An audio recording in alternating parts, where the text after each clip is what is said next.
అందరికీ నమస్కారం and welcome to the point. Sankranti వస్తోంది తుమ్మెద, సినిమాలే వస్తున్నాయి తుమ్మెద. అండ్ ప్రతి సంక్రాంతికి అలవాటైన విషయం ఇది. సంక్రాంతి సినిమాలంటే అందరూ వెయిట్ చేస్తున్న ఒక సీజన్ అనమాట. సో ఈసారి మళ్ళీ ఒక 4-5 సినిమాలు రెడీ అవుతున్నాయి. అందరికీ తెలిసిన సినిమాలే, అందరూ వెయిట్ చేస్తున్న గుంటూరు కారం, అలాగే సైంధవ, అండ్ అలాగే హనుమాన్, అండ్ ఇంకా నా సామి రంగా, ఇంకా 1-2 ఇతర చిన్న సినిమాలు కూడా బరిలోకి సిద్ధంగా ఉన్నాయి. కానీ ఎప్పట్లాగే చిన్న సినిమాలపై కొంత చిన్న చూపు చూపిస్తూ థియేటర్లు ఇవ్వడానికి చాలా ఇబ్బందులు అయిన మాట కూడా వాస్తవం. అండ్ కొంతమంది ఇండస్ట్రీ పెద్దలు కూడా చిన్న సినిమాల తర్వాత రిలీజ్ చేసుకోవచ్చు కదా అన్నారు. దీనిపై మెగాస్టార్ చిరంజీవి కూడా కామెంట్ చేశారు. అంటే గతంలో చిన్న సినిమాలు తీసి మంచి కథ ఉంది, విడుదల చేస్తాను అని చెప్పిన పెద్ద పెద్ద బడా నిర్మాతలు ఈసారి మాత్రం ఎందుకు ఈ చిన్న సినిమాల్ని వెనకేసుకు రావట్లేదు, వాళ్ళ సినిమా కాదనా అని కూడా కామెంట్ చేశారు. ఇదే అంశంపై మాట్లాడబోతున్నాం. ఏ సినిమా హవా ఎలా ఉండబోతుంది సంక్రాంతికి అని చెప్పి ప్రముఖ నిర్మాత, డిస్ట్రిబ్యూటర్, అందరికీ సుపరిచితులు బాపిరాజు గారు ప్రస్తుతం ఐటమ్ స్టూడియోస్లో ఉన్నారు. నమస్కారం సార్. అండ్ అలాగే సునీల్ కుమార్ రెడ్డి గారు, సుపరిచిత దర్శకులు, కథకులు, మాజీ journalist, is here with us today. Sunil Kumar గారు వెల్కమ్ అండి. బాపిరాజు గారు ఎలా ఉంది సార్ ఈసారి సంక్రాంతి? ఆ కళ ఉందంటారా? గతంలో పెద్ద పెద్ద సినిమాల కోసం వెయిట్ చేసేవాడు సంక్రాంతికి. అంటే అమ్మ, సంక్రాంతి అన్నది 12 నెలల్లో 3 సీజన్లు అమ్మ. ఒకటి సంక్రాంతి అతిపెద్ద సీజన్ అండి. అవును. తర్వాత వచ్చేది అక్టోబర్లో దసరా సీజన్ అనుకోండి. కానీ ప్రతి ప్రొడ్యూసర్ కానీ, లేకపోతే ఆర్టిస్టులు కానీ, ఒక డైరెక్టర్ కానీ ఈ సంక్రాంతి కోసం ఎదురు చూస్తూ ఉంటాడు. అవును అవును. ఎందువల్లంటే ఒక యావరేజ్ సినిమా, అంటే ఒక ₹10 సినిమాకి ₹1 వచ్చే అవకాశం ఈ సీజన్లో ఉందండి. అందుకని సుమారుగా 1800 థియేటర్లు ఉన్నాయండి. 4-5 సినిమాలు వచ్చినా కూడా ఏ రకమైన నష్టం లేదు. అవును. కాకపోతే కొంతమంది పెద్దవాళ్ళు మా సినిమా మొత్తం 1800 థియేటర్లో పడితే బాగుండు, ఒక 800 కోట్లు మాకు డబ్బు వస్తే బాగుండు అనే దురాశతోటి ఇప్పుడు చిన్న సినిమాని బ్రతకనివ్వట్లేదు. కానీ చిన్న సినిమాని ఒక రకంగా చంపేస్తున్నారండి. లేకపోతే హనుమాన్ లాంటి సినిమాకి ఆ థియేటర్లు ఏంటమ్మా, హైదరాబాద్ సిటీలో 4-5 స్క్రీన్లు ఈ రోజుకి నేను పేపర్లో చూశానండి. 4-5 స్క్రీన్లతో ఆ ప్రొడ్యూసర్ ఏం బాగుపడతాడో, ఆ హీరోకి ఏం పేరు వస్తుంది. ఇకపోతే ఫర్దర్గా సినిమా తీయాలనుకున్న చిన్న నిర్మాతలు, లేకపోతే చిన్న చిన్న డైరెక్టర్లు, కోటి ఆశలతో ముందుకు వస్తున్న ఈ డైరెక్టర్లు, హీరోలు కానీ, ఇంకా ప్రొడ్యూసర్లు కానీ, వాళ్ళందరూ భవిష్యత్తు ఏమిటి, వాళ్ళు ఏమైపోతారు? ఒక్కసారి పెద్దవాళ్ళు ఆలోచించవలసిన పరిస్థితి ఈరోజు ఉందండి. ఎందుకంటే మెగాస్టార్ చిరంజీవి గారు నిన్న హనుమాన్ ఫంక్షన్లో కూడా చిన్న సినిమాల్ని బ్రతకనివ్వాలి అని ఇంకొక అర్థంతో చెప్పారండి. డైరెక్ట్గా చెప్పకుండా ఇండైరెక్ట్గా చెప్పారు. అది చాలామంది అర్థం చేసుకోవాల్సిన బాధ్యత ఇప్పుడు సినిమా పెద్దలకు ఉందండి. కరెక్ట్. ఎందుకంటే మేము పెద్ద పెద్ద పదవులు కావాలి అనుకున్న వాళ్ళందరూ కూడా ఇప్పుడు మనం పెద్దవాడు అని మనం అనుకుని మనం సంఘంలో గౌరవింపబడుతుంటే, మనం ఒక బంతిలో కూర్చున్నప్పుడు మొదట తినడానికి ప్రయత్నం చేయకూడదమ్మా, లాస్ట్ ఉండాలి. కరెక్ట్. లాస్ట్ ఉంటేనే మనకి భగవంతుడు ఇచ్చినటువంటి ఈ జన్మకి సార్థకత లభిస్తుందండి.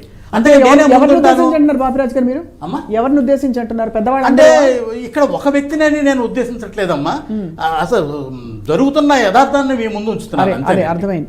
అంటే పెద్ద బాగా స్థిరపడిన వాళ్ళు కొంత కన్సిడరేషన్ తప్పకుండా పెట్టాలంటారు. 100% చేయాలమ్మా. ఇప్పుడు నేను ఛాంబర్ ఈసీ మెంబర్గా వెళుతున్నానండి. నా సోదరులు ప్రాబ్లమ్స్ ఏమన్నా ఉంటే నేను అక్కడ చెప్తున్నానండి. వాళ్ళు వినొచ్చు, వినకపోవచ్చు. ఇప్పుడు ఒక క్యూబు, యూఎఫ్ఓ, పిఎక్స్డీల గురించి కానీ, లేకపోతే ఇతర స్క్రాబుల గురించి కానీ, ఇవన్నీ కూడా నేను ఎప్పటికప్పుడు ఆ మీటింగ్లో చెప్తూ ఉంటాను. నా మాట వాళ్ళు వినొచ్చు, వినకపోవచ్చు అండి. కానీ నా చిన్న డిస్ట్రిబ్యూటర్ల గురించి కానీ, లేకపోతే నా సాటి ప్రొడ్యూసర్స్ గురించి, నా సోదరుల గురించి కానీ నేను పెద్దవాళ్ళ దృష్టికి తీసుకెళ్తూనే ఉన్నాను. కానీ వాళ్ళకేంటంటే వాళ్ళకున్న బిజీ లైఫ్లో వాళ్ళు పెద్ద సినిమాలు తీసేవాళ్ళగా, చిన్న సినిమాలు మీకు ఎందుకయ్యా, మీరు మానేయచ్చు కదా అని కూడా అంటున్నారు కూడానండి. అంటే మేము మానేస్తే 90% వచ్చేవన్నీ చిన్న సినిమాలేనమ్మా. ఇక్కడ చిన్న పెద్ద అంటూ ఏమీ లేదండి. రైట్. కంటెంట్ ఉంటే ఏ సినిమా అన్న ప్రేక్షక దేవుళ్ళు ఆదరిస్తున్నారండి. ఇప్పుడు మన బేబీ సినిమా కంటెంట్ ఉందో లేదో అని చూపిస్తారు, రుచి చూస్తేనే కదా. అదమ్మా, ఇప్పుడు కూడా మనం చూస్తే గానీ రుచి తెలియదు. ఎవరికి పెద్ద సినిమాల విషయంలో ఇందులో కంటెంట్ ఉందా లేదా అని ఎవరు చూడలేదు, దాన్ని బ్లైండ్ గా పాస్ ఆఫ్ చేస్తున్నారు కదా. మరి ఏ చిన్న సినిమా అయినా సరే, సునీల్ కుమార్ గారు అన్ని చాలా మంచి సినిమాలు తీశారు, చిన్న సినిమాలు పెద్ద కథలతోటి. మరి ఎలా డిసైడ్ చేస్తాం సార్? బేబీ సినిమా మీరు అద్భుతంగా ఇచ్చారు ఎగ్జాంపుల్.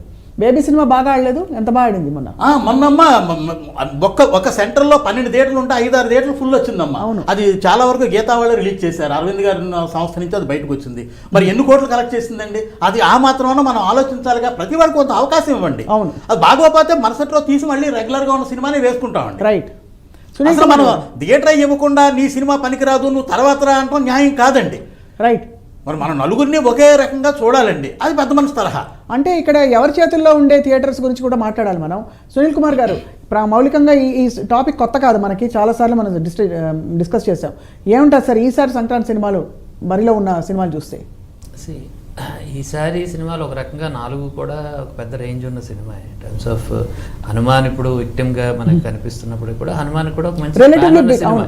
అవును, అది స్పాన్ ఉన్న సినిమాయే. వాళ్ళకి నార్త్ ఇండియాలో నేను మొన్న బాంబేలో హోర్డింగ్స్ కూడా చూశాను దానికి సంబంధించిన, హనుమాన్కి సంబంధించి. ఎందుకంటే పోస్ట్ కార్తికేయ, సో అందరికీ ఒక ఎక్స్పెక్టేషన్ ఉంది. అవును, ఎందుకంటే ఇప్పుడు ఒక జై శ్రీరామ్ తాలూకా ఆ నినాదం కూడా త్రూ అవుట్ దీంట్లో రన్ అవుతుంది. న్యాచురల్లీ దెర్ ఈస్ దానికి ఒక పాజిటివ్ వైబ్ ఉందమ్మా. యాజ్ ఇట్ ఈస్గా ఒక పాన్ ఇండియన్ సినిమాగా ప్రాపర్ సెన్స్లో చూడాలి అంటే హనుమాన్కి ఆపర్చునిటీ ఎక్కువగా ఉంది ఇప్పుడు రిలీజ్ అవుతున్న ఈ 4 సినిమాలతో కంపేర్ చేసుకుంటే ఇన్ టర్మ్స్ ఆఫ్ దట్.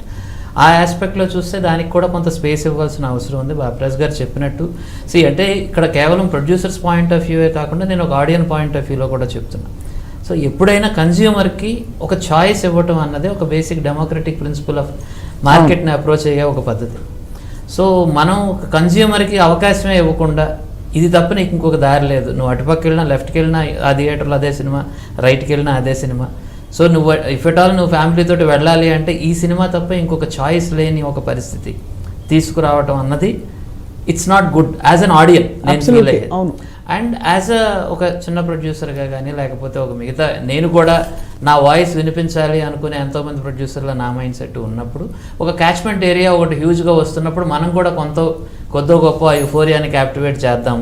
అది కేవలం పెద్దవాళ్ళకి ఇచ్చి మనం అంతా అయిపోయిన తర్వాత ఉండే ఖాళీ ఆఫ్ సీజనో లేకపోతే అన్ సీజన్లోనే మనకు సీట్ దొరుకుతుంది అక్కడ మాత్రమే మనం ప్రయత్నం చేయాలి అన్నది కాకుండా యాజ్ ఇట్ ఈస్ సీజన్లో కూడా ఒక ప్రాపర్ సినిమా ఒకటి నేను ఇంత హ్యూజ్ బడ్జెట్లో నేను చేశాను అంటే Hanuman cinema is not a small cinema ఆ సెన్స్లో చూసుకుంటే బడ్జెట్ పరంగా అంటే ఇట్స్ ఓన్లీ రిలేటివ్లీ కంపేర్ చేసుకుంటే అంతకంటే తక్కువ ఉండే వాళ్ళు కూడా విక్టిమ్ అయిపోతారమ్మా. ఇది ఎలా ఉంటుందంటే మనం ట్రైన్ ఎక్కే వరకు ఒక మైండ్ సెట్లో ఉంటాము, మనం ప్లాట్ఫామ్ మీద ఉన్నప్పుడు ఒక మైండ్ సెట్లో ఉంటాం. అవును, మేబీ అలాంటి ఒక బడ్జెట్లో ఉండే ఇంకొక సినిమా కూడా ఇంకొక పక్క సినిమాని తొక్కేయాలని ప్రయత్నం చేయొచ్చు.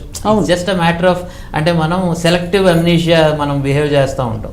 ఈ రోజు నాకున్న సిచ్యువేషన్ ప్రకారం నా మోరల్స్ కానీ నా పరిస్థితులు బట్టి నా స్టేట్మెంట్స్ కానీ మారే ఒక సిచ్యువేషన్ అన్నమాట.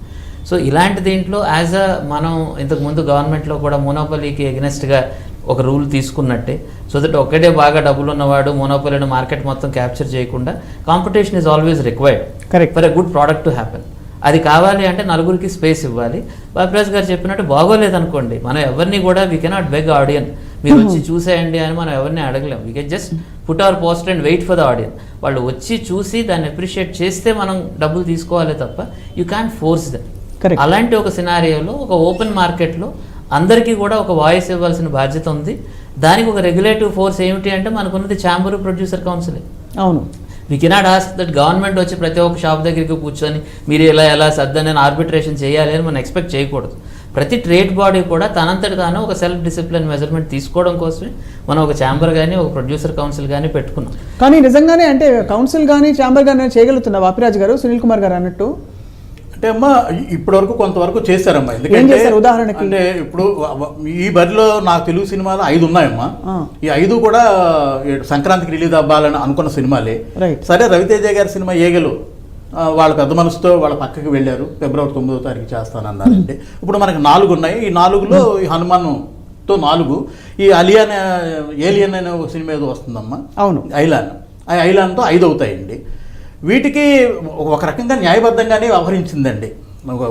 మా పెద్దవాళ్ళందరూ కూడా కూర్చుని వీళ్ళందరికీ సమానమైన థియేటర్లు ఇవ్వాలనే ప్రయత్నం చేస్తున్నామని ఈ రోజు వరకు వింటున్నామండి. అలా చేస్తే మంచిదే, అందరికీ న్యాయం జరుగుతుందండి. హనుమాన్ కూడా ఇంకా టైం ఉంది కాబట్టి ఈ రోజు 8వ తారీఖే వచ్చిందండి. ఇంచుమించుగా 12వ తారీఖు ఇంకా 4 రోజులు ఉంది. అంటే 11వ తారీఖు కూడా థియేటర్లు ఇవ్వచ్చండి. కరెక్ట్. ఆ థియేటర్లు ఇవ్వడానికి ఇబ్బంది ఏం లేదని నేను అనుకుంటున్నానండి. వాళ్ళకు కూడా సబ్స్టెంట్గా కొన్ని థియేటర్లు ఇస్తే ఆ సినిమా కూడా బతుకుద్ది. వాడు మన సోదరుడే కదా, బయట వాళ్ళు ఏం కాదు కదమ్మా. ఆకాశంలోంచి వచ్చిన ప్రొడ్యూసర్ అయితే కాదు, మనతో పాటు రెగ్యులర్గా తిరిగే ప్రొడ్యూసరు, రెగ్యులర్గా తిరిగే డైరెక్టరు, రెగ్యులర్గా తిరిగే హీరోయిలేనండి. ఆ వాళ్ళని కూడా బతికినిస్తే రేపు పొద్దున వాళ్ళ సాయం మనకుంటుంది, మన సాయం వాళ్ళకు ఉంటుందండి. వీళ్ళందరూ మనం ఒక కుటుంబ సభ్యులమే కాబట్టి వాళ్ళకి కూడా ఇవ్వాలనుకున్న థియేటర్ల కంటే ఇంకొక 25 థియేటర్లు ఎక్కువ ఇచ్చారనుకుంటే ఆ సినిమా కూడా బ్రతుకుద్దండి. రేపు 22వ తారీఖు వాళ్ళు అంత అలా చేయడానికి రీజన్ అంటే రామ జన్మభూమి వస్తుందండి. డెఫినెట్గా ఈ సీజన్లో ఆ సినిమా 100% బ్రతుకుద్దని నేను మనస్ఫూర్తిగా నమ్ముతున్నానండి. ఎందుకంటే ఇంతకు ముందు మన నిఖిల్ చేసిన సినిమా కార్తికేయ 2 ఉందండి. అది కూడా వీళ్ళందరూ తోడవడం వల్ల అంతంత గ్రాసులు వచ్చినాయి, కోట్లాది రూపాయలు కొల్లగొట్టామండి. మనం అక్కడ బాంబేలో కూడా బ్రహ్మాండంగా నెంబర్ ఆఫ్ థియేటర్లు మిగిలిన హీరోలందరినీ కూడా పక్కన పెట్టి మన తెలుగు సినిమా జెండా మనం ఎగరవేసామండి. అలాంటి పరిస్థితులు ఇవాళ హనుమాన్ కూడా ఆ పరిస్థితి వస్తుందని ఆ డైరెక్టర్ ఆ ప్రొడ్యూసర్ నమ్మి రిలీజ్ చేస్తున్నాడు. మన వంతు సాయంగా వాళ్ళకి అవకాశం కల్పించి మన వంతు సాయంగా కూడా కొంతవరకు చేస్తే ఆ భగవంతుడు కూడా మనల్ని. ఇప్పుడు ఒక విషయం సార్, అంటే మీరు సునీల్ కుమార్ గారు బాగా అనుభవజ్ఞులు కాబట్టి ఏరియాలో, I start with you Sunil గారు. ఈ ప్రాబ్లం ఈ మన తెలుగు భాషలోనే ఉందా, ఇతర భాషల్లో కూడా ఉందా? తెలుగు దక్షిణాది భాషల్లో అన్ని భాషల్లోనే ఈ ప్రాబ్లం ఉంటుందంటే రీసెంట్గా మనం కర్ణాటకలో ఒక స్టేట్మెంట్ కూడా చూసాము దర్శన్ అనే అతని గురించి. ఎందుకంటే ప్రతి ఒక్కళ్ళు కూడా మ్యాక్సిమం క్యాప్టివేట్ చేయాలనుకుంటారు. ఇప్పుడు మార్కెట్లో ఉన్నది ఇప్పుడు ఓటీటీ అనంటే మిగతా అన్ని ప్లాట్ఫామ్స్ కాంపిటీషన్ వలన తక్కువ క్యాచ్మెంట్ ఏరియాలో మ్యాక్సిమం ఎక్స్ప్లాయిట్ చేయాలి అనే ఒక మైండ్ సెట్లో ఉండి, ఇంతకుముందు ఏంటంటే 100 days 50 days దీని నుంచి మెట్రిక్స్ నుంచి కిందకు వచ్చేసి మనం 1000 theatres 10,000 theatres అనే ఒక మైండ్ సెట్లోకి వచ్చాం. ఇప్పుడు అంతా మనకు 10,000 వాళ్ళ తాలూకా కాన్సెప్ట్లోకి వచ్చింది. You got to make money in 3 days అన్నది. ఎందుకంటే హ్యూజ్ బడ్జెట్స్ పెరగటం, లేకపోతే రెమ్యూనరేషన్స్ అన్నిటినీ స్కై టచ్ చేయడం వలన తొందరగా దాన్ని మొత్తం రాబట్టుకోవాలి అన్న ఒక ఇంటెన్షన్. సోషల్ మీడియా చాలా అగ్రెసివ్గా ఉండడం వల్ల నెగిటివ్ టాక్ చాలా స్పీడ్గా స్ప్రెడ్ అవుతుంది. కాబట్టి thanks to media and other every channel and everybody is giving review. So కాబట్టి ఏమిటంటే ఆ 3 daysలో మ్యాక్సిమం ఎక్స్ప్లాయిట్ చేయాలి అని ప్రతి ఫిల్మ్ మేకర్ కూడా ట్రై చేస్తూ ఉన్నాడు. అండ్ మనం హిందీలో కూడా చూసాం, సలార్ వర్సెస్ డంకీలో జరిగిన ఒక కాన్ఫ్లిక్ట్ కానివ్వండి, కాన్ఫ్రంటేషన్ కానీ, నార్త్ అండ్ సౌత్ డివైడ్ చేసే అంత ఒక పెద్ద డిస్కషన్ డిబేట్ జరిగింది. సో బికాస్ ఎందుకంటే when the battlefield is bigger, ఆ లైన్స్ అలాంటి డిస్కషన్లోకే వస్తాయి. ఇప్పుడు నార్త్ సౌత్ డివైడ్ అయ్యి డిస్కషన్ చేసుకునే ఒక పరిస్థితి మనం some people are in this side and some people ఆ క్యాంప్లోకి వెళ్ళి కూడా సోషల్ మీడియాలో విర్చువల్ వార్స్ జరిగిన సందర్భాలు మనం చూసాం. It is there everywhere. Market ఫోర్స్కుంటే ఒక మేజర్ టెండెన్సీయే మొత్తం క్యాప్చర్ చేయాలి. ఇమీడియట్ దీంట్లో ఎవరు ఎక్కువ క్యాప్చర్ చేస్తారు అనే ఒక ఐబాల్ క్యాప్చరింగ్ దీంట్లోనే కాంపిటీషన్ అంతా కూడా ఉంది. It is there wherever there is money there is always a competition. ఎక్కడ అవకాశం ఉంటుందో అది. ఏ అవకాశం లేని వాళ్ళు మారలిస్టిక్ స్టాండ్స్ తీసుకుంటూ ఉంటారు, దట్టు ఆ గివెన్ టైంకి మాత్రమే. అదే నేను చెప్తున్నా. ఫ్యాన్స్కి డెఫినెట్గా అంటే పెద్ద హీరోల సినిమాలు వచ్చినప్పుడు ఒకలాంటి పండగ ఖచ్చితంగా ఇష్టపడి చూస్తారు. ఇది ప్రోత్సహించాలి, లేదా అందరికీ సమాన అవకాశాలు కల్పించారు మన అంటే కొంతమంది ఒక వర్గం వాళ్ళు డిస్కస్ చేస్తారు. ఈసారి గుంటూరు కారం పరిస్థితి ఎలా ఉంది సార్ బాపిరాజు గారు? ఎలా? చాలా బాగుందమ్మా, చాలా స్పీడ్గా ఉందండి. ఓపెనింగ్లు కూడా బాగా స్పీడ్గా వచ్చే అవకాశమే కనిపిస్తున్నాయండి. ఎందుకంటే ఆ మహేష్ బాగా పెరిగి ఉన్నాడండి ఇప్పుడు హీరోగా. ఇప్పుడు ఈ సీజన్లో నెంబర్ 1 సినిమా గుంటూరు కారం అండి. డెఫినెట్గా ఆడియన్స్ ఎక్కువ శాతం గుంటూరు కారాన్నే ఉంటారండి. థియేటర్ల పరిస్థితి సార్, థియేటర్ కూడా అంతేనా? ఆ థియేటర్లు కూడా గుంటూరు కారానికి ఎక్కువ ఇస్తారు. ఏ ఎగ్జిబిటర్ అన్నా 360 రోజుల్లో 300 రోజులు 250 రోజులు మినిమం అండి పస్తులు ఉంటారు. కారణం ఏంటంటే అమ్మా, సోషల్ మీడియా బాగా పెరిగిపోయిన తర్వాత ఓటీటీకి అలవాటు ఎడిట్ అయిపోయింది. ఇప్పుడు ప్రతి సినిమా రేపు వారం ఆ పై వారం మనకు వస్తుంది. ఇప్పుడు 250-300 రూపాయలు ఖర్చు పెట్టి ఎంటైర్ ఫ్యామిలీ వెళ్ళాలంటే 1000 రూపాయలు పైన స్నాక్స్ అయ్యి ఇంకొక 500-1500 ఖర్చు పెట్టడం ఎందుకని మిడిల్ పీపుల్ దగ్గర నుంచి ఇంకా కిందకు వస్తే ఎవరు సినిమా థియేటర్కి రావట్లేదమ్మా. ఇప్పుడు థియేటర్కి వచ్చేది ఎవరంటే 20 సంవత్సరాలకు 30 సంవత్సరాల పిల్లలు మాత్రమే సినిమాకి వస్తున్నారండి. ఫ్యామిలీస్ రావడం మానేశారండి. రైట్. ఈ ప్రకారంగా ఏమవుతుందంటే ఇదే ఈ శుక్రవారం శనివారం ఆదివారానికి మేము పెట్టిన డబ్బు మాకు వచ్చేయాలండి. అది ఇకపోతే సోమవారం నుంచి ఏంటంటే బోనస్ అండి. ఎంత వస్తే అంత మాకు బోనస్. అందుకని ప్రతి వాళ్ళు ఏదో నెంబర్ ఆఫ్ థియేటర్లు, ఒక ఊర్లో 12 థియేటర్లు ఉంటే 11 థియేటర్లు మినిమం, అంటే 1-2 రెగ్యులర్ సినిమాలు ఆడితే మిగిలిన 10-11 థియేటర్లు కూడా ఈ సినిమా వేస్తున్నారండి. శుక్రవారం శనివారం ఆదివారం వరకు. సోమవారం మళ్ళీ రెగ్యులర్ సినిమాలు మార్చేస్తున్నారు. ఆ ప్రకారంగా ఆలోచిస్తే గుంటూరు కారానికి చాలా పెద్ద గ్రాస్ వచ్చే అవకాశం ఉందండి. రైట్. A1 హీరో కాబట్టి A1 ఫిల్మ్ అండి. ఇంకా మిగిలిన కూడా అంతంత మాత్రమే, దాని తర్వాత వచ్చే సినిమాలే అవుతాయండి. ఇప్పుడు మెయిన్గా కలెక్షన్స్ పరంగా 3-4 రోజుల్లో రాబట్టుకోవాలనే తపన పెద్ద బడ్జెట్ సినిమాలకి అర్థం చేసుకోవచ్చు. సో సునీల్ కుమార్ గారు, చిన్న సినిమా నిర్మాతలు కానీ ఎందువల్ల ఆల్టర్నేట్ మోడ్స్ ఆఫ్ రిలీజ్ ఆలోచించలేకపోతారు? ఎందుకంటే పెట్టుబడి చిన్నదే అయినప్పుడు దాన్ని రాబట్టుకోవడానికో ఏదో థియేట్రికల్ రిలీజ్ కాకుండా ఇతర ఇప్పుడు ఓటీటీలు ఇంత పుంజుకున్న తర్వాత ఎందుకు దానికి అంత ప్రయారిటీ ఇవ్వలేకపోతున్నారు? ఇండిపెండెంట్ ఫిల్మ్స్ కూడా బాగా పుంజుకున్నాయి కాబట్టి. ఓటీటీ కూడా మళ్ళీ ఇదే మార్కెట్ ఫోర్సెస్లో ఒక part. So it's not that ఏదో ఇలాంటి ఒక చిన్న సినిమాలో కాన్సెప్ట్ బేస్డ్ సినిమాల్లో మనం ఎంకరేజ్ చేద్దామని మడిగట్టుకొని లేదా పనిగట్టుకొని వచ్చిన ఏవి కనిపించడం లేదు. వాళ్ళు కూడా ఎడపడ ఇవే కొంటున్నారు. అనుగుణంగా వీటికి సంబంధించి వీటిని ప్రీ క్లోజర్స్ అన్ని చేసుకొని వాళ్ళు ఇంక్లూడింగ్ టైటిల్స్లోనే వాళ్ళ లోగో వచ్చేటట్టు చూసుకుంటా ఉన్నారు.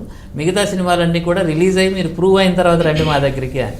Right. అంటే ఏమిటంటే మనకు ఆల్రెడీ డబ్బులు వచ్చేసి నువ్వు సేఫ్ అయిన తర్వాత అందరూ మిమ్మల్ని మీ దగ్గరికి వస్తారే తప్ప ఒక మంచి కంటెంట్ ఉంది దీన్ని మనం ఎంకరేజ్ చేద్దామని మూవీ లాంటివి ఏవో కొన్ని చాలా, అది కూడా ఓన్లీ హిందీ అండ్ సీరియస్ సినిమాస్కే ఉంది తప్ప మన తెలుగు కానీ లేకపోతే మిగతా రీజనల్ లాంగ్వేజెస్ కానీ అలాంటి ఒక పాసిబిలిటీ లేదు.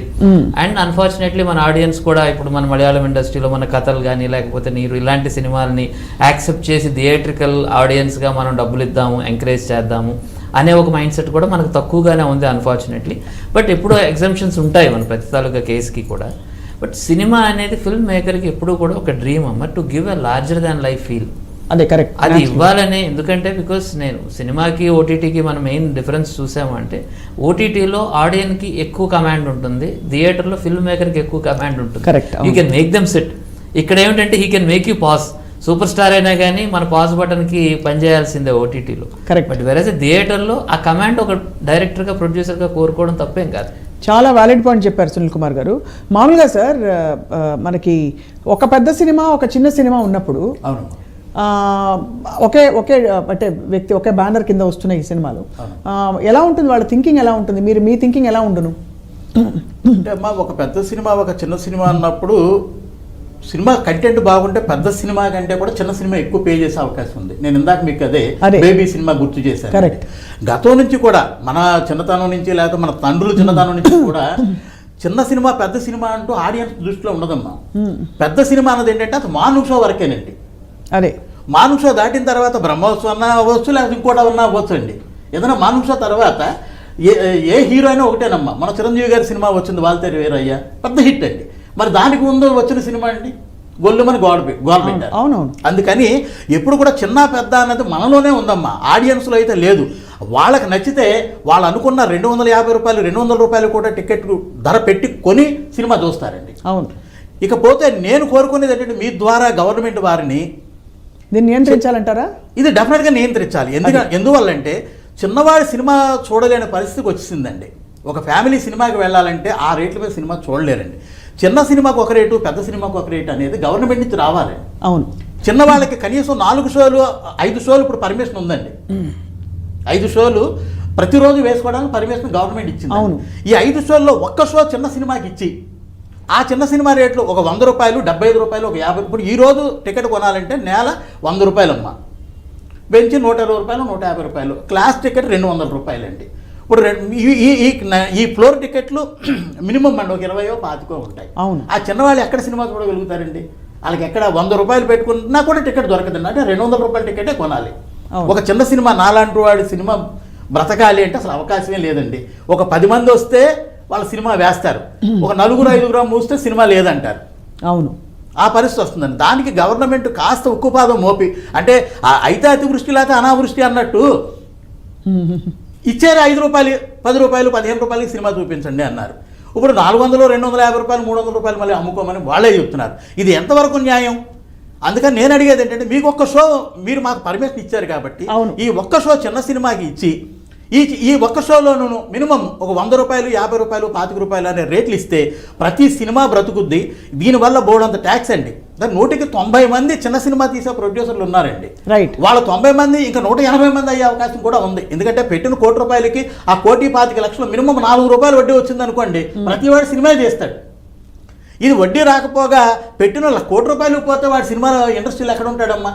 Correct sir. ఇది ఫ్యాషన్తో ఒక కొత్తగా సాఫ్ట్వేర్ ఎంప్లాయీ ఇంకోటో ఎక్కడో పని చేసి 4 రూపాయలు సంపాదించి ఒక డైరెక్షన్ చేసి ఆ డైరెక్టర్గా పుస్తకాలు పట్టుకుని ప్రతి ఆఫీస్ తిరిగి ఎవరు ఛాన్స్ ఇవ్వకపోతే అతనే ఒక 50 లక్షలు 40 లక్షలు పెట్టి ఒక సినిమా చేస్తున్నాడు.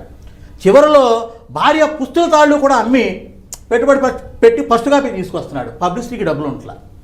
అలాంటి పరిస్థితుల్లో మీ పాటు వాళ్ళు కాలావేళ పడి ఏదో మొత్తం మీద సినిమా మార్నింగ్ షో వేస్తున్నాడు. వేస్తే ఇచ్చేదండి 4 థియేటర్లు 3 థియేటర్లు. ఆ 3-4 థియేటర్లు కూడా జనం రారు. ఎందుకు రారు అంటే 200 రూపాయలు టికెట్ పెట్టి వాళ్ళు 150 రూపాయలు 200 రూపాయలు పెట్టి టికెట్లు కొనరు. సినిమా ఎలా బ్రతుకుద్ది? ఇది ఒకటి ఇండస్ట్రీయేగా. మనం ఇండస్ట్రీగా గుర్తించాలి అని మనం గవర్నమెంట్ని పోరాడుతున్నప్పుడు మన పక్క వాళ్ళందరినీ కూడా గ్యాదర్ చేసుకోగలిగి ఉండాలి కదండి. అవును సార్. ఇది గవర్నమెంట్ మంచి మనసుతో దీనికన్నా ఇక ముందన్నా ఈ కొత్త సంవత్సరంలో అన్న అటువంటి అవకాశం కల్పిస్తే ఇప్పుడు ఈ ఓట్లు వేసే వాళ్ళందరూ మీ పిల్లలే. వీళ్ళు ఏమి ఎక్కడో ఫారెన్ నుంచో లేదా ఇంకో చోట నుంచో సార్ రాలా. సార్ మొన్న బబుల్ గమ్ తర్వాత ఇంకొక సినిమా మన సర్కార్ నౌకరీ, అవునమ్మా, వాటి రిలీజ్ల గురించి అవి కూడా రెండు చిన్న సినిమాలే. చిన్న సినిమాలేనమ్మా, కానీ అవి పే చేయలేదు కదా. పే చేయకపోవడం రీజన్ ఏంటి?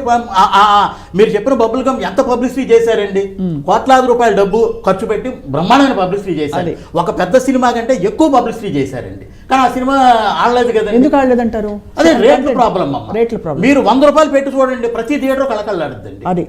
అది ఎగ్జిబిటర్ కూడా లాభమేనండి. ఇప్పుడు ఎగ్జిబిటర్ ఏం చేస్తున్నాడంటే 2 రోజులు 3 రోజులు థియేటర్ తీస్తున్నాడు. అది ఎవరికి తెలియని సత్యం అంటే 4 రోజులు థియేటర్ తాళం వేసేస్తున్నాడు. అవును, అలాంటి పరిస్థితి రాదుగా. ఈ 100 రూపాయలు 50 రూపాయలు టికెట్లు అమ్మారనుకోండి, ఆ పరిస్థితి రాదుగా. థియేటర్ కలకల్లాడుతుంది, నాకు ఒక 4 రూపాయలు వస్తాయి, నలుగురు బ్రతుకుతారు. అవును, మీకు 90 మంది ప్రొడ్యూసర్లు బ్రతకడానికి ఎక్కువ అవకాశం ఉందమ్మా. ఇప్పుడు పూర్వం మనకి మినిమం రేట్లు ఉండేవండి, ఎంత అబనార్మల్గా రేట్లు ఉండేవి కాదండి. సలారు నువ్వు 600 కోట్లు 700 కోట్లు పెట్టి తీసు, నువ్వు రేట్లు ఇవి తప్పులేదు. 300 కోట్లు పెట్టిన వాడికి అదే రేట్లు, 100 కోట్లు పెట్టిన వాడికి అదే రేట్లు, 25 కోట్లు పెట్టి నేను కూడా రేట్లకు వెళ్ళిపోతే ఇంకా న్యాయం ఏంటమ్మా? సో ఇలాంటి ఒక రెగ్యులేషన్ రావాలండి. డెఫినెట్గా ఇది ఒక విప్లవాత్మకమైన మార్పు రావాలండి. కానీ దాన్ని మళ్ళీ అంటే జస్టిఫై చేసుకోవడానికి ఇంకా ప్రొడ్యూసర్లు, ఫిల్మ్ మేకర్స్ నానా ఇక్కట్లు పడాలి. ఎంత ఎంత ఖర్చు అయింది ఏమిటి అని చూపించడానికి. ఎందుకంటే ఇప్పుడు మనకి అయ్యేవి సింహభాగం అంతా కూడా ఆర్టిస్టుల రెమ్యునరేషనే కదా సార్. అంతేనమ్మా, డైరెక్ట్లో ఆర్టిస్టులు ఇంకెవరున్నారమ్మా తినడానికి? అంటే నేను బహిరంగంగా చెప్తున్నానండి, ఇంట్లో భార్య కూడా కష్టం చెప్పుకోలేరు, మా బాత్రూంలో ఏడవడమే. అంతేనా? ఇక భవిష్యత్తు ఇప్పుడు ప్రజెంట్ అయితే అలాగే ఉంది. ఇక భవిష్యత్తులో అమ్మ ప్రొడ్యూసర్ అనేవాడు మిగిలినమ్మా, ప్రొడ్యూసర్ ఇలా ఉండేవాడట అనే పరిస్థితి కూడా వచ్చేస్తుంది ఇంకొక సంవత్సరం పోతే. చాలా విచారకరం సార్. కారణం ఏంటంటే మనం హీరోలకు 100,000 కోట్ల రూపాయలు ఇచ్చి డైరెక్టర్లకు 100,000 కోట్ల రూపాయలు డబ్బు ఇచ్చేస్తే ఎవరు డబ్బమ్మా? ఆ ప్రజలు ఇస్తేనేగా మనం ఇచ్చేది. ఎందుకు సార్ అంత ఆర్టిఫిషియల్గా అంత పెరిగింది మార్కెట్? మరి అమ్మా పడితే మీ మీడియా వాళ్ళు ఎందుకు పడేడుస్తారంటారు? అది కాదమ్మా, అదే ఇది ఊతపదం అమ్మా. పడి ఆడవడం అనేది ఊతపదం. వాళ్ళకు కూడా సత్యం తెలుసమ్మా. ఇక్కడ ఉన్నది ఎవరమ్మా? ఈ 4-5 ప్రొడ్యూసర్లేగా. ఇంకేం ఆకాశం ఉంది కొత్త ప్రొడ్యూసర్ పుట్టాడు. మరి ఇంత తెలిసిన ప్రొడ్యూసర్లు సునీల్ కుమార్ గారు, ఈ పెద్ద ప్రొడ్యూసర్లు నన్ను అన్ని తెలుసు వాళ్ళే ఎందుకు ఈ రేట్లకి రెమ్యూనరేషన్స్కి తలొగ్గుతున్నారు? మీకు అవకాశం ఉంటే మీరు తీసుకోవడానికి ఎవరికీ ప్రాబ్లం ఉండదు. సడన్గా మనం ఈ దీంట్లో ఇక్కడ కూర్చొని ఈ సీట్లో కూర్చొని మాట్లాడడం కోసం ఎంత ఇస్తాం అన్నప్పుడు I don't want to resist it. ఎందుకంటే ఇట్స్ అంత మంచి ఆఫర్ అది. నాకు అవకాశం ఉంది అనుకున్నప్పుడు, ఆ మార్కెట్ ఇంత పొటెన్షియల్ ఉంది అనుకున్నప్పుడు I want to take that. ఇప్పుడు నా పేరు వల్లనే ఇన్ని కోట్లు కలెక్ట్ చేసే అవకాశం ఉంది అని. ఇందులో ఇతను కాకుండా సమ్ అనదర్ పర్సన్ ఉంటే ఇంత కలెక్ట్ చేయదు కదా. సో ఈ రెండింటి డిఫరెన్స్, సేమ్ కంటెంట్ ఒక పర్సన్ మారడం వలన if I can make a difference of 500 crores, నేను అందులో నా కట్ నేను కోరుకుంటాను. ఇది మార్కెట్ తాలూకా బేసిక్ మైండ్ సెట్. మనం ఇంకొకరిని చారిటీ తీసుకోమని అడగటం కాదమ్మా, మార్కెట్ తీసుకోవాలి decision. Then why are we just doing market mindset నే మనం దృష్టిలో పెట్టుకుంటే ఈ వీటిని బతికించు, వీళ్ళని బతికించు, వీళ్ళకి అవకాశం ఇవ్వని ఎందుకు చెప్పాల్సి వస్తుంది? రెగ్యులేట్ చేయాల్సినది ఒక న్యూట్రల్ పార్టీ, ఒక గవర్నమెంట్ లేకపోతే ఒక బాడీ లాంటిది ఒకటి చేయాలి తప్ప ఒక ఇండివిజువల్ ని మీరు చారిటీ తీసుకోండి, మీరు డబ్బులు తీసుకోకుండా మా అందరి కోసం చేయండి అని యూ కెనాట్ ఆస్క్ ఎనీబడి. అవును, ఇప్పుడు మీరు ఇంత సంపాదిస్తున్నారు కదా, ఇంత గవర్నమెంట్కి ఇచ్చేయండి అంటే ఎందుకు ఇస్తామమ్మా? కాబట్టి గవర్నమెంట్ ట్యాక్సేషన్ అని పెట్టింది. మీరు 40% పెట్టి మీరు ఎక్కువ సంపాదించారు కాబట్టి ఎక్కువ ట్యాక్స్ కట్టండి అని చెప్పి. కరెక్ట్. మీరు వాలంటరీగా వెళ్ళి ఎవరు డబ్బులు ఈ రోజు వరకు డిపాజిట్ చేసినట్టు ఏ డెమోక్రటిక్ కానీ లేకపోతే ఏ సెటప్లో కూడా లేదు. It has to be a regulating body. దాన్ని చూసుకోవాల్సిన బాధ్యత ఉందమ్మా. అందుకే we have a elected body, right, government కానివ్వండి. రైట్. ఇలాంటి ఒక ఇర్రెగ్యులర్ ప్రాక్టీస్ ఏదన్నా జరుగుతుందంటే మోనోపలీకి దీనికి సంబంధించిన ఇంటర్వ్యూన్ అయ్యి ఏం డెసిషన్ తీసుకోవాలి, ఎలా అందరినీ కాపాడాలి, అన్ని పార్టీస్ని కాపాడాలి, అలాగే ఆడియన్స్ను కూడా కాపాడాలి అని. ఇప్పుడు నాకు 100 crores నాకు ఇస్తున్నారు రెమ్యూనరేషన్ కాబట్టి దాన్ని ఎక్కడి నుంచి లాగాలి? ఆ కామన్ మ్యాన్కి ఇంకొక ఆప్షన్ లేకుండా మీరు రేట్లు పెంచేసి ఆ రోజే చూడాలి అనే ఒక క్రియేట్ చేసి, ఒక హైప్ క్రియేట్ చేసి, ఫోమో క్రియేట్ చేసి, నువ్వు చూడకపోతే మిస్ అయిపోతే నీ జీవితం వేస్ట్ అనే ఒక ఫీలింగ్ ఇచ్చి వాడి చేత ఖర్చు పెట్టించి ఆ మార్జిన్ మీరు లాగేసుకుంటున్నారు. అంతే కదా. సో ఈ అవకాశం మీరు ఇవ్వకుండా కాపాడాలి అంటే you got to regulate it. ఎలాగైతే గవర్నమెంట్ రేట్లు పెంచుకోండి అని జీవో ఇవ్వగలిగే అవకాశం ఉందో, ఇలా వద్దు అని చెప్పి జీవో ఇచ్చే అవకాశం కూడా ఆ గవర్నమెంట్స్కి ఉంది. కాబట్టి ఇలా మీరు చేయండి అని, లేదు ఇది అసలు మాకు సంబంధమే లేదు, ఇది మీ బాధ మీరు పడండి అన్నప్పుడు అది వేరే విషయం. ఇలాంటి పనులు చేసేటప్పుడు మాత్రం గవర్నమెంట్ జీవోకి ముందుకొస్తూ ఉన్నప్పుడు you have every right to intervene in this job, right, in this business. లేదు అనుకుంటే ట్రేడ్ బాడీయే అందరూ కూర్చొని అందరికీ ఎమికబుల్గా ఒక సొల్యూషన్ తీసుకోవాల్సిన అవసరం ఉందమ్మా. ఇప్పుడు సందీప్ రెడ్డి వంగ గారు మన అనిమల్ సినిమా తీశారండి. అవునమ్మా. ఇప్పుడు అది బీభత్సమైన హిట్, అసలు ఒక కల్ట్ ఫిల్మ్ అది ఇది అని. సరే విమర్శలు అదే లెవెల్లో వచ్చే కంటెంట్ ఇదా అని, but at the same time అది హిట్టే, మనం we can't argue on that at all. కానీ ఇదే సందీప్ రెడ్డి గారు ఒక టైంలో అర్జున్ రెడ్డి చేసినప్పుడు చిన్న సినిమాయే కదా, చిన్న సినిమా, అండ్ ఆయనకు ఒక అవకాశం లభించి ఆయన సినిమా అంత దూసుకెళ్ళిపోయింది కాబట్టి మనకి. సో అది ఆ సినిమాని వాళ్ళని నేనే అడిగానమ్మా. అడిగితే నాకు ఆంధ్ర 6 జిల్లాలు 2.5 కోట్లు చెప్పారమ్మా మొత్తం తెలుగు థియేటర్ కలిసి అండి. అది 100 కోట్లు పైన చేసిందండి. అది ఆ రోజుగా అంత పెద్ద హిట్ అవుతారని ఆయన కూడా అనుకోలేదు నేను అడిగే టైంకి. కానీ 2.5 కోట్లది ఆ ₹1 వస్తే బాగుండు కదా నేను. ఈ రోజు టాప్ డైరెక్టర్స్ లిస్ట్ ఎవరంటే, మోస్ట్ హాట్ డైరెక్టర్ ఎవరంటే సందీప్ రెడ్డి గారు. అంతేనండి. అది సో ఫైనలీ సార్ ఏం చెప్పదలుచుకున్నారు బాపిరాజు గారు అంటే, ఇది రెగ్యులేషన్ అవ్వాల్సిన అవసరం ఉంది, కానీ ఈ చొరవ అన్నది హీరోల నుంచి కానీ లేదు ఈ స్టార్ నిర్మాతల నుంచి కానీ మనకి తరచుగా కనిపించట్లేదు.